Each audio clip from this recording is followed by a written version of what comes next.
Assalamualaikum warahmatullahi wabarakatuh. Perkenalkan, nama saya Raya Raditya Rahman.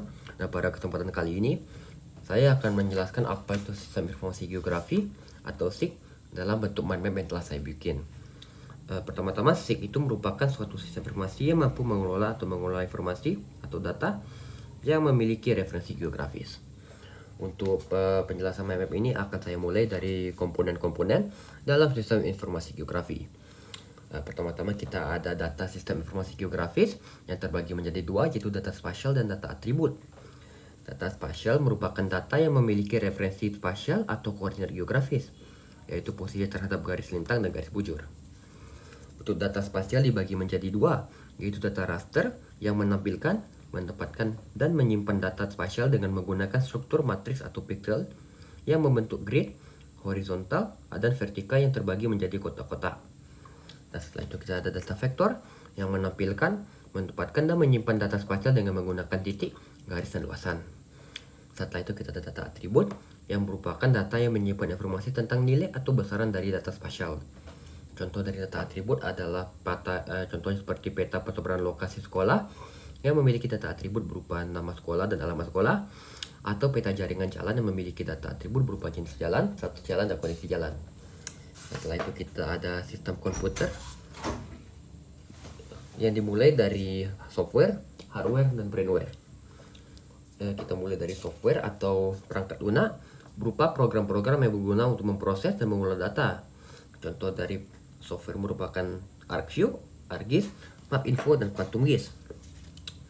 Setelah itu kita ada perangkat keras atau hardware berupa perangkat komputer yang mendukung pengoperasian perangkat lunak. Perangkat keras terbagi menjadi 3 kelompok dalam SIG, yaitu perangkat masukan atau input untuk memasukkan data ke komputer seperti scanner, digitizer, dan CD-ROM. Juga ada perangkat pemrosesan berfungsi untuk mengolah, menganalisis, dan menyimpan data yang masuk seperti Central Processing Unit atau CPU. Dan juga ada perangkat keluar atau output berfungsi menyajikan informasi geografis sebagai data baru seperti printer dan plotter.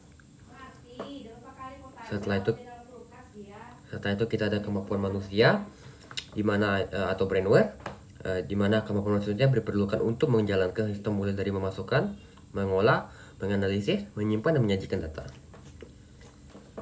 Setelah itu kita ada subsistem dalam sistem informasi geografi yang terbagi menjadi beberapa bentuk. Yang pertama kita ada subsistem input data, berperan untuk mengambil, mengumpulkan, dan mengubah data menjadi bentuk digital yang dapat diterima dan digunakan dalam SIG atau sistem informasi geografi.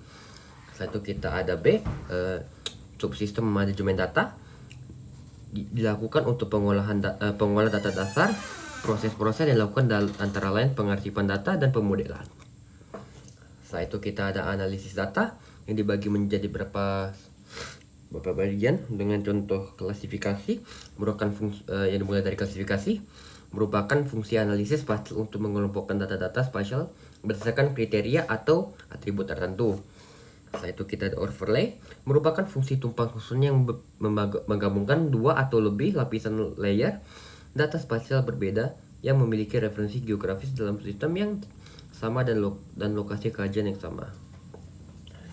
Setelah itu kita ada network, yaitu teknik analisis jaringan di dalam SIG digunakan untuk menganalisis pergerakan barang, jasa, energi, informasi, atau bahkan orang di seluruh jaringan seperti pipa pasokan air, aliran sungai, dan jaringan jalan. Setelah itu kita ada buffering. Analisis buffering adalah analisis dalam SIG untuk mengidentifikasi zona penyangga dengan jarak tertentu dari fitur geografis yang ada. Setelah itu kita ada analisis 3D yang adalah fungsi analisis yang menggunakan untuk menganalisis suatu objek di permukaan bumi secara 3 dimensi berdasarkan informasi koordinat X, Y, dan Z yang ada pada objek tersebut. Setelah itu kita ada output data, merupakan proses pengolahan data dengan SIG, data atau informasi yang dihasilkan berupa peta, tabel, dan diagram. Setelah itu kita ada manfaat-manfaat dari sistem informasi geografis, dimulai dari dalam bidang SDA atau sumber daya alam yang mempunyai peran untuk menginventarisasi, manajemen, dan kesesuaian lain untuk pertanian, perkebunan, kehutanan, perencanaan tata guna lahan, dan menganalisis daerah persebaran tambang.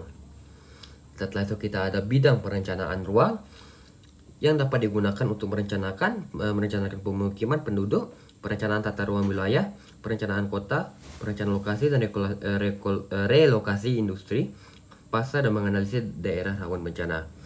Setelah itu ada dalam bidang kependudukan yang berperan untuk dalam penyusunan data pokok, penyediaan informasi kependudukan, sosial dan ekonomi, serta sistem informasi yang untuk pemilihan umum.